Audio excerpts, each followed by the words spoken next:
mic. Yeah. All I need is one mic. Yeah. All I need is one mic.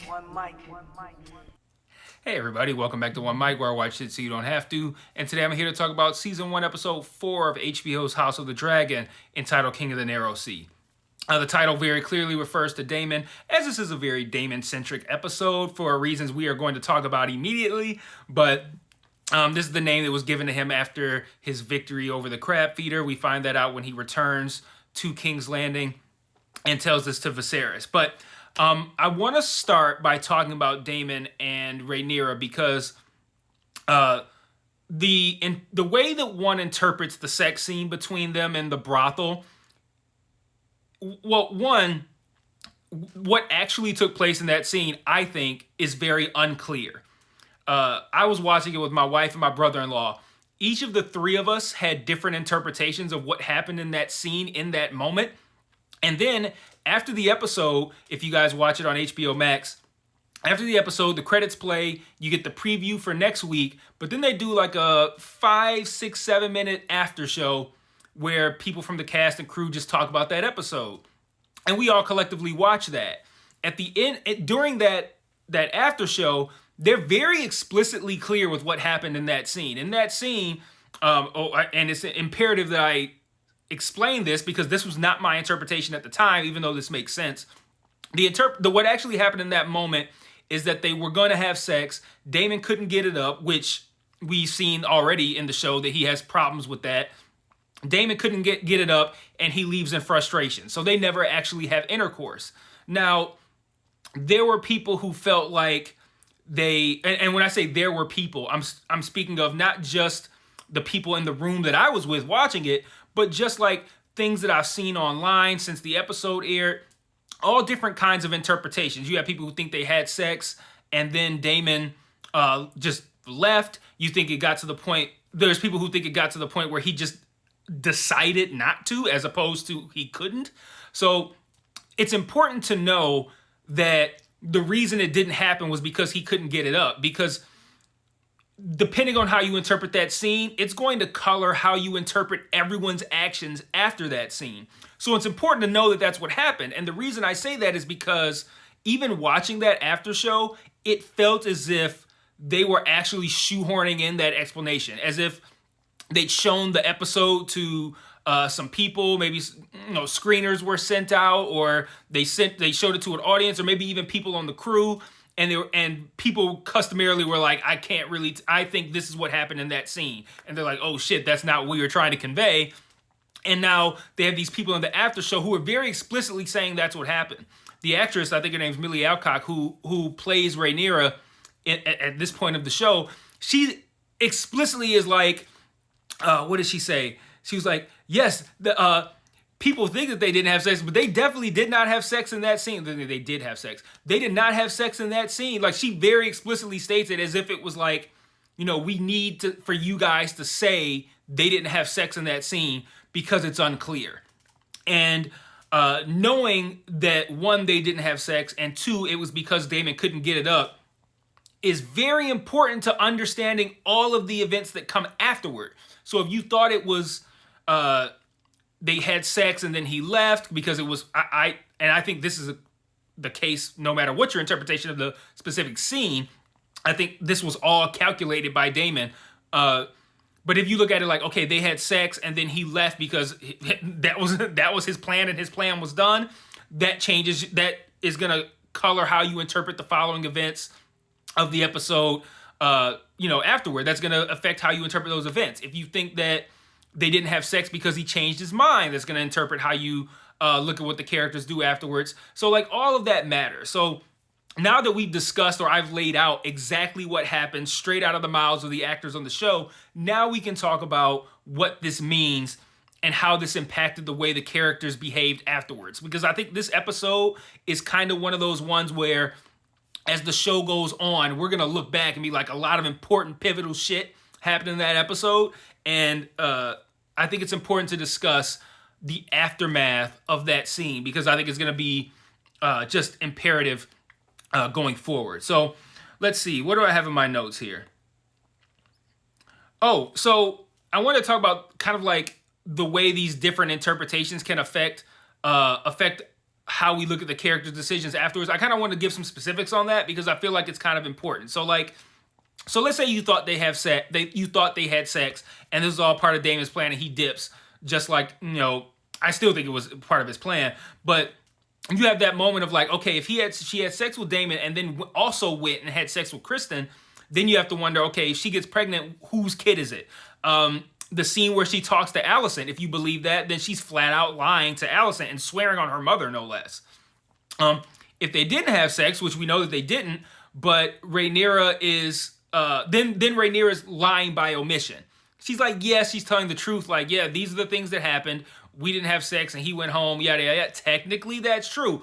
But the omitted part is the fact that they would have had sex if he could have. And I think that that's important, but you also, you have to leave that out in your conversation with Allison. And then it also kind of affects your interpretation of Damon's actions afterward. So Damon comes back.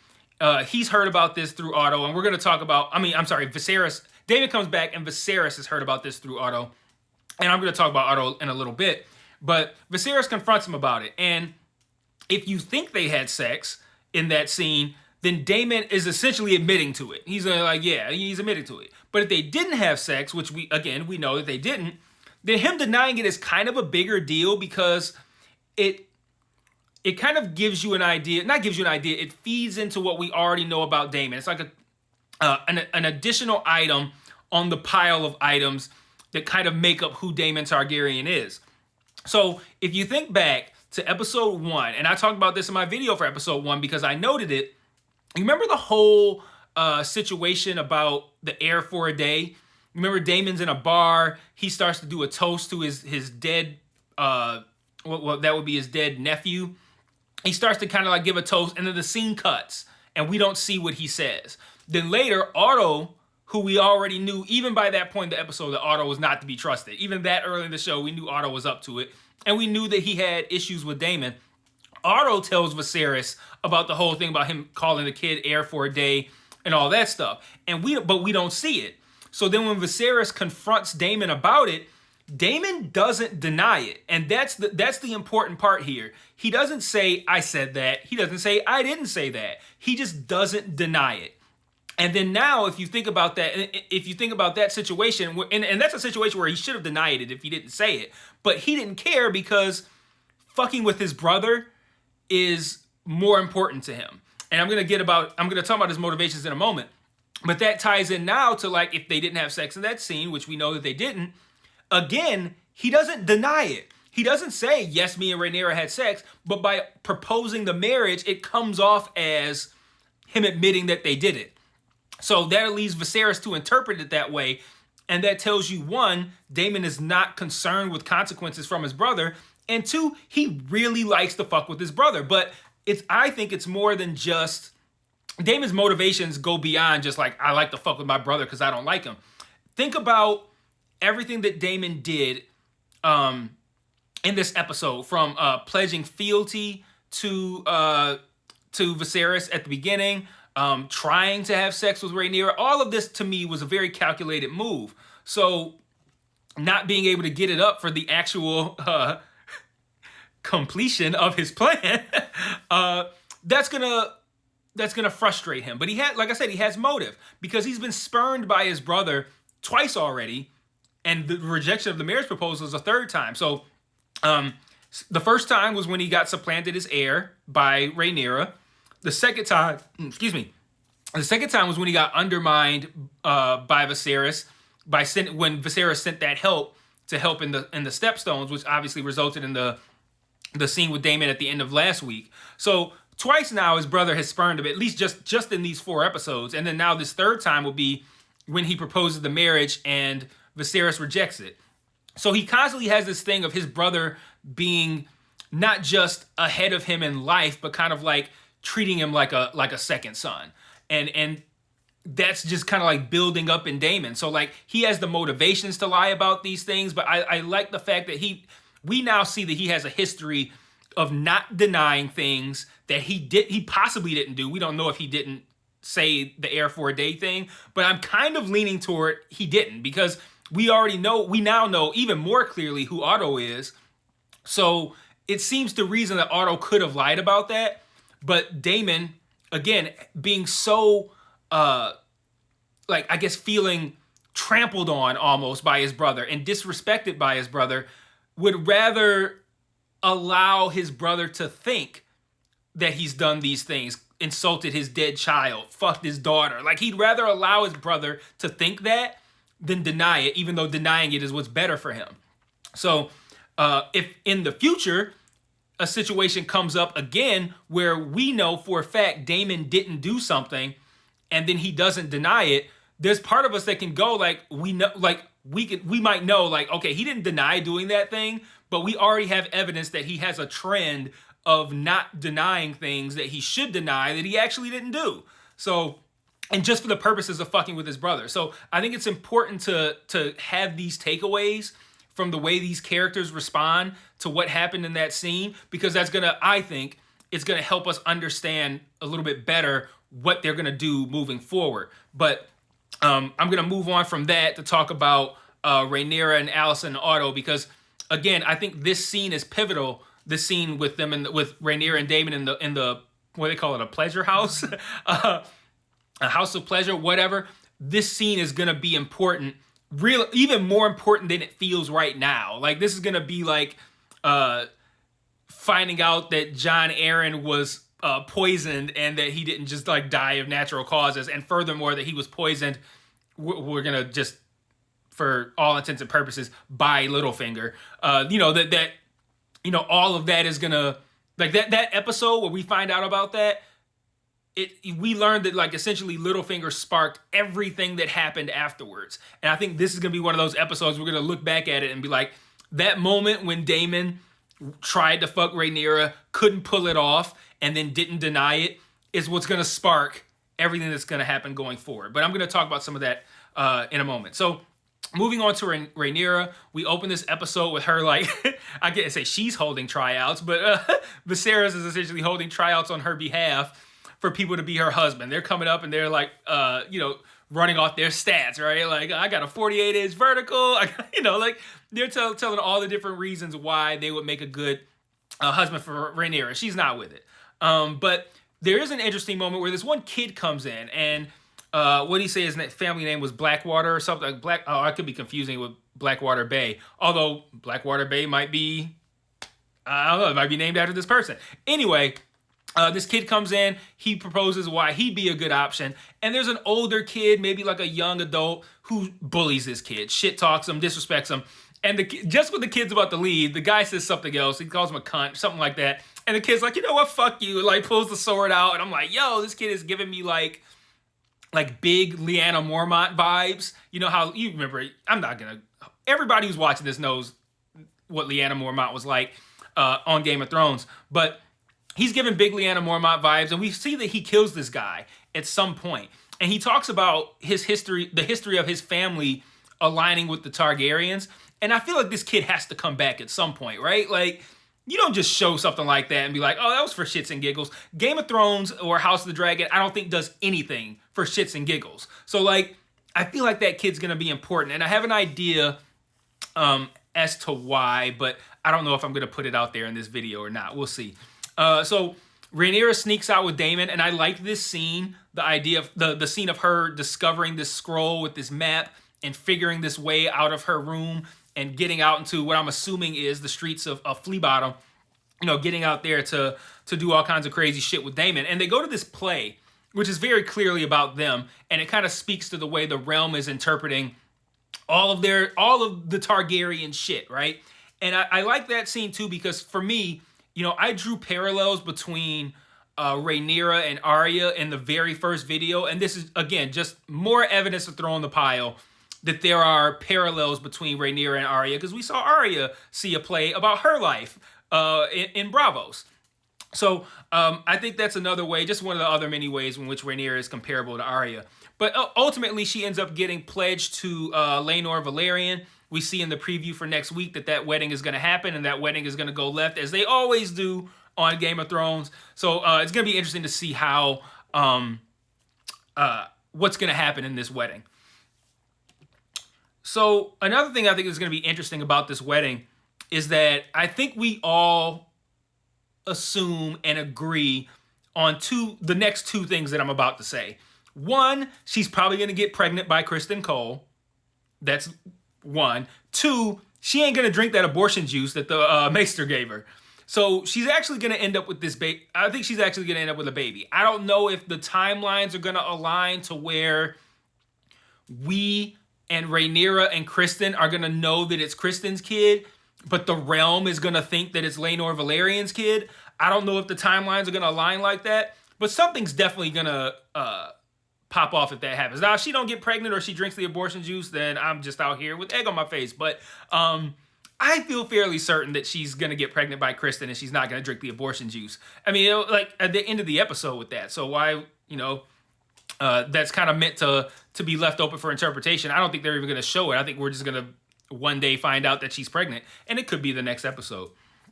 So I want to talk about Alicent next because I feel like Alicent had an interesting bit of her story arc in this episode too. And I think we're meant to take away from this that Alicent is falling into her role as queen. And she's loyal to her duty. So, like, she has a conversation with Rhaenyra, and Rhaenyra is kind of, like, inadvertently shits on her life. She's like, yeah, you know what would fucking suck? To, like, be shackled up in a castle and just pump out airs. That would fucking suck. Oh, my bad. But you see Alicent kind of then takes to the role. Like, she takes to her duty. We see her bathe Viserys. We see her begrudgingly have sex with him, which also, by the way, if you didn't notice, last week it was kind of hard to see, but you could tell that he was missing two fingers.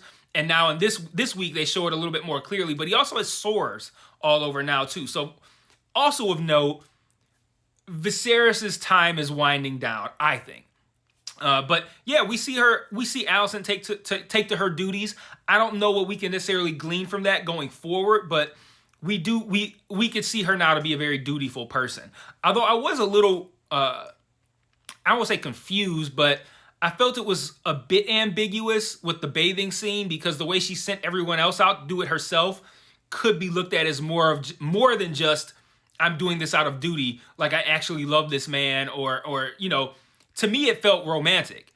But then when she gets called to his room to very obviously have sex, she gives like a half-ass attempt to get out of it, like, it is kind of late. But, but then when they show her doing it, which was interesting because it was intercut with Daemon and Rhaenyra having sex, well, not having sex, in the pleasure house, she very clearly is not into it. So that made it seem like it was like a job for her, like her duty. And I think her being someone who is willing to commit to her duties, I think that's something that we're probably going to see at play coming forward as well. And then lastly, I want to talk about Otto. We see at the end of this episode, Viserys kind of is on to Otto. He knows that Otto has been fancying the throne. Obviously, not necessarily for himself, but putting himself in a position of great power. He's already handed the king, but you never know. Like if something happens to Viserys and Viserys dies, and let's say at the time Daemon was still the heir and Daemon takes over, Daemon clearly ain't gonna keep you as hand of the king. So like he's invested in what happens after Viserys because he's good while Viserys is alive, but after Viserys, whoever sits in that throne is going to determine what level of power that Otto has. And Viserys comments on how Otto is made like this ridiculous come up. So he ends up, after shining him up a little bit, Viserys ends up stripping Otto of his hand of the king title. He takes the pen and he accuses him of essentially his judgment being too clouded. You have fancies for your grandson, Aegon II, who is the oldest child now of Alicent and Viserys.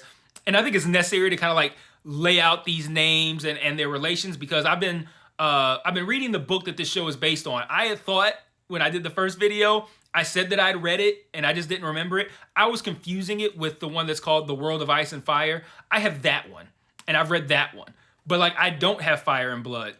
So I got Fire and Blood, and I'm only committed to going all the way up until where the show is at.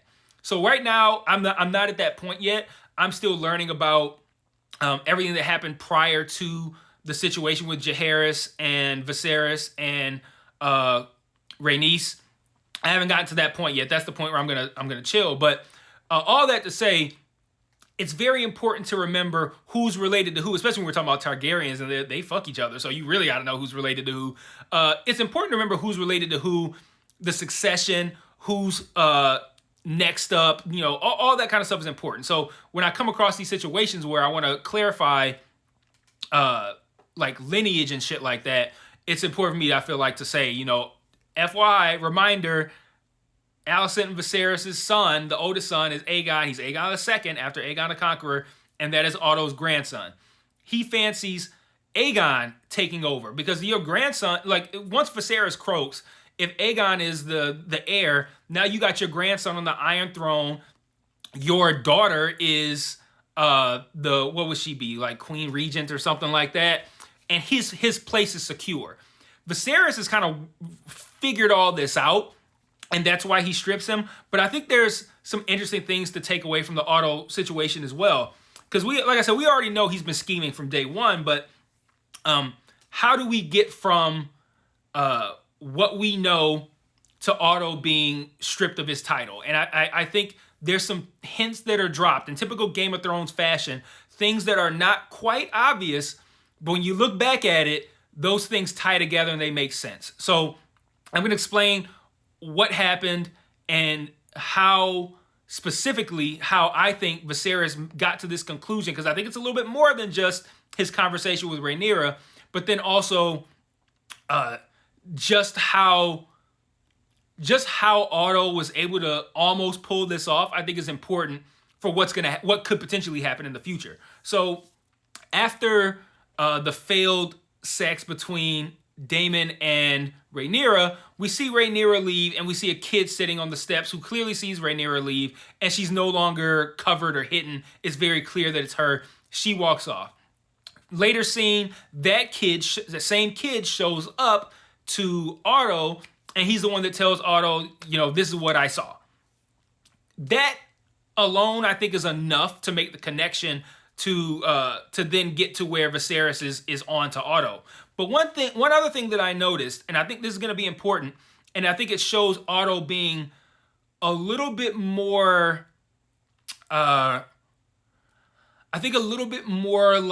Littlefinger than Varys, because I feel like if you look at that kid as like one of Otto's spiders, he feels a little bit more like Varys. But I think what I'm about to say makes him a little bit more like Littlefinger, in that he's kind of positioning himself in multiple ways. So we later see what I believe to be that same kid pop up it's the scene after, I think it's right after he talks to Otto.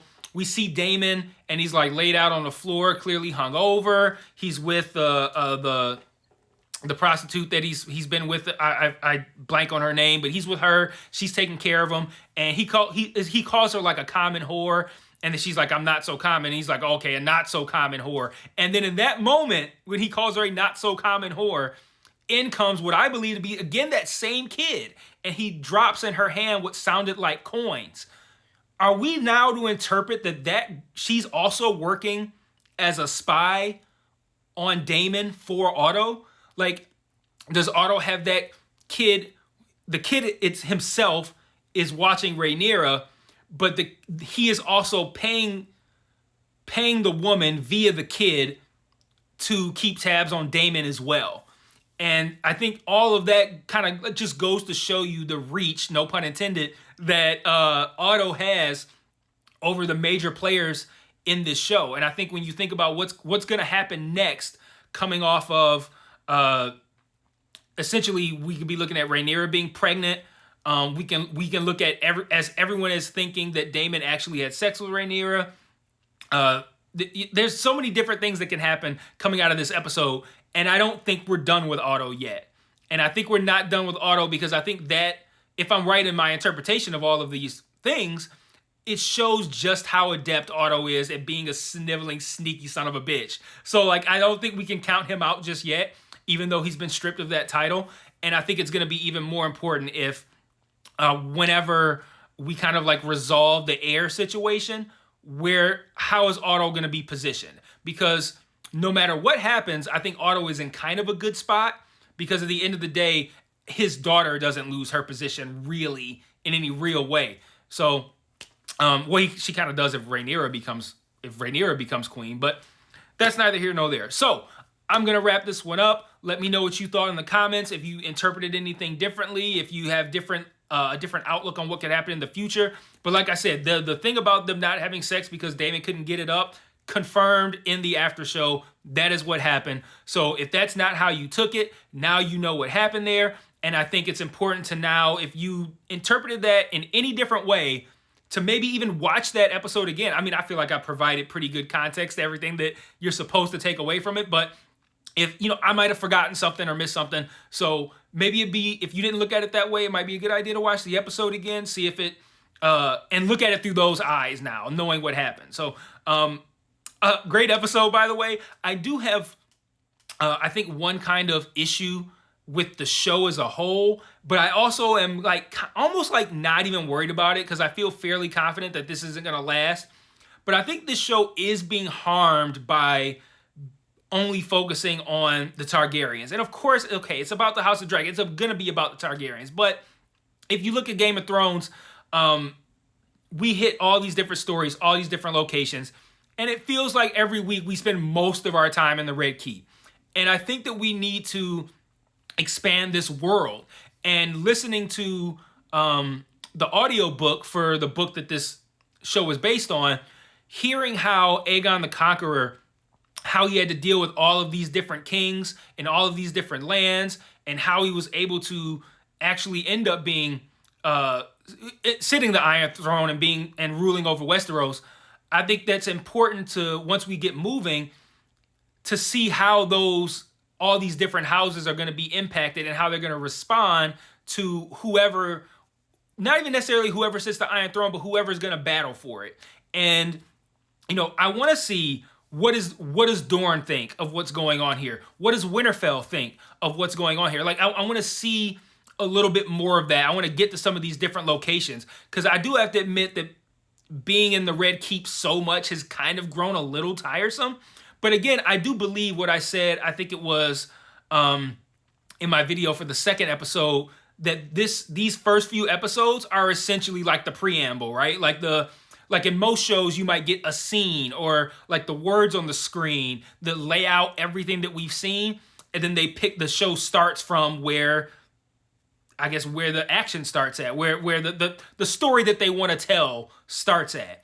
I think right now we are seeing, well, at least 5 episodes now still of like backstory, and the story that this show wants to tell hasn't even started yet, and we just need this to get an understanding of it. And they're giving it to us in what is now 4 hours and what will be 5 hours at least. They're giving it to us that way, as opposed to like a couple of flashback scenes throughout, or words on the screen. So I do think that once we do the inevitable time jump to when Rhaenyra is an adult, which we already know is going to happen, once we do that time jump, I expect the show to expand, kind of like a flower, just kind of like bloom a little bit.